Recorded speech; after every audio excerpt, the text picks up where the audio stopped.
अंबेडकर जयंती की हार्दिक शुभकामनाएं।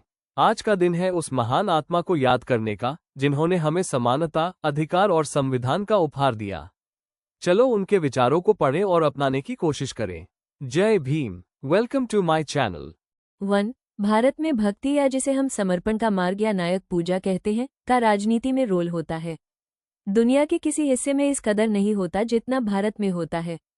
धर्म में भक्ति हो सकता है आत्मा की मुक्ति का मार्ग हो, लेकिन राजनीति में भक्ति या नायक पूजा पतन और तानाशाही की ओर ले जाती है। 2. समानता एक कल्पना हो सकती है, लेकिन फिर भी इसे एक गवर्निंग सिद्धांत के रूप में स्वीकार करना होगा। 3. कानून और व्यवस्था राजनीतिक शरीर की दवा है और जब राजनीतिक शरीर बीमार पड़े तो दवा जरूर दी जानी चाहिए।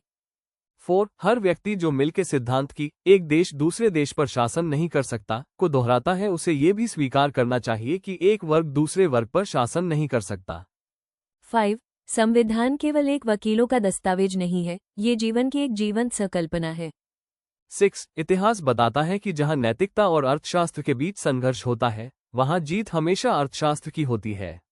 निहित स्वार्थों को तब तक स्वेच्छा से नहीं छोड़ा गया है जब तक कि मजबूर करने के लिए पर्याप्त बल न लगाया गया हो। 7. मनुष्य नश्वर है, उसी तरह विचार भी नश्वर हैं। एक विचार को प्रचार प्रसार की जरूरत होती है, जैसे कि एक पौधे को पानी की, नहीं तो दोनों मुरझाकर मर जाते हैं। 8. पति पत्नी के बीच का संबंध घनिष्ठ मित्रों के संबंध के समान होना चाहिए।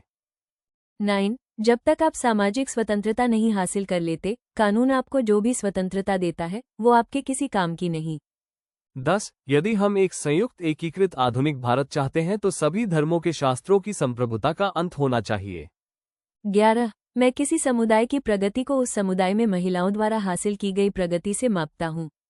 12. धर्म मनुष्य के लिए है, न कि मनुष्य धर्म के लिए। 13. मैं ऐसे धर्म को मानता हूँ जो स्वतंत्रता, समानता और भाईचारा सिखाए। 14. शिक्षित बनो, संगठित रहो और संघर्ष करो। 15. बुद्धि का विकास मानव के अस्तित्व का अंतिम लक्ष्य होना चाहिए। Thanks for watching. Please do like, subscribe and share.